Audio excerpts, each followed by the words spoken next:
Jadi bila baca surah Al-Waqiah contohnya, dengan harap kita tidak ditimpa kepapaan, dibenarkan dalam Islam.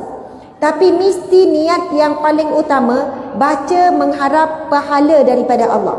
Kemudian niat supaya kita tidak jatuh miskin. Dan siapa yang membaca surah Al-Waqiah, insya-Allah tidak akan apa-apa. Pasti tidak akan apa-apa. Kenapa? Surah Al-Waqiah adalah surah yang menceritakan tentang hari kiamat, syurga, neraka, golongan kiri, golongan kanan. Betul atau tidak? Cerita tentang mahsyar. Siapa yang baca surah Al-Waqiah dengan terjemahan, kalaupun hidup dia susah, dia tak rasa susah. Kalaupun hidup dia tidak cukup, dia rasa cukup. Kerana surah Al-Waqiah itu memberi gambaran, tidak ada yang lebih baik melainkan indahnya syurga Allah.